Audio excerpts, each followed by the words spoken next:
জুবিন গাৰ্গৰ মৃত্যুৰ 2 মাহ 7 দিন হৈ গ'ল কিন্তু এতিয়ালৈকে অসমৰ মানুহে জানিব পৰা নাই যে জুবিন গাৰ্গৰ মৃত্যু কেনেকৈ হ'বলৈ পালে। আজি প্ৰথমবাৰৰ কাৰণে জুবিন গাৰ্গৰ মৃত্যুৰ পাছত অসম বিধানসভা অনুষ্ঠিত হৈছে। সেইকাৰণে আমি বিচাৰো যে অসম বিধানসভাত আজি কেৱল আৰু কেৱল জুবিন গাৰ্গৰ বিষয়ে আমাৰ অসমৰ মৰমৰ শিল্পী হৃদয়ৰ শিল্পী দিল কা ধড়কন আমাৰ হাৰ্টথ্ৰব জুবিন গাৰ্গৰ বিষয়ে কেৱল আজি আলোচনা হোক।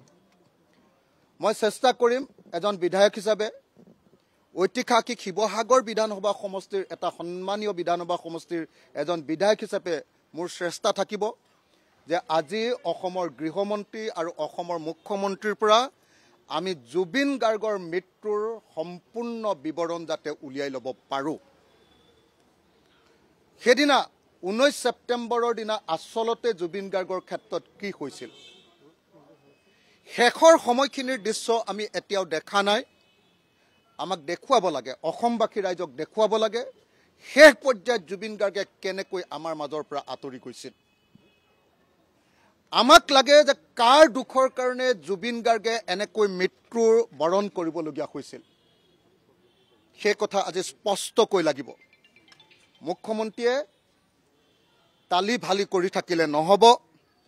তেওঁ আমাৰ জুবিন গাৰ্গক ন্যায় প্ৰদান কৰাৰ ক্ষেত্ৰত সম্পূৰ্ণৰূপে ব্যৰ্থ হৈছে। অসমৰ আটাইতকৈ আপোন শিল্পীজনৰ মৃত্যুৰ কাৰণে জগৰীয়া মানুহবিলাকক ধৰিবৰ কাৰণে আৰু তেওঁলোকৰ তদন্ত কৰিবৰ কাৰণে এতিয়ালৈকে ছিংগাপুৰলৈ CIO চিফ ইনভেষ্টিগেশ্যন অফিচাৰ আৰু আয়োগ নপঠিয়ালে।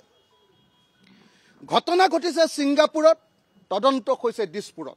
গতিকে এই তদন্ত সম্পূৰ্ণৰূপে প্ৰশাসন হিমন্ত বিশ্ব শৰ্মাৰ তদন্ত সম্পূৰ্ণৰূপে নাটকে এটা কথা ক'ব খোজো যে ছিংগাপুৰত এই মিটিং পাতিছিলে এক্সটাৰ্নেল এফেয়াৰ্ছ মিনিষ্ট্ৰীয়ে আৰু এক্সটাৰ্নেল এফেয়াৰ্ছ মিনিষ্টাৰ পবিত্ৰ মাৰ্ঘেৰিটাই এই মিটিংখনৰ মূল উদ্যোক্তা আছিলে।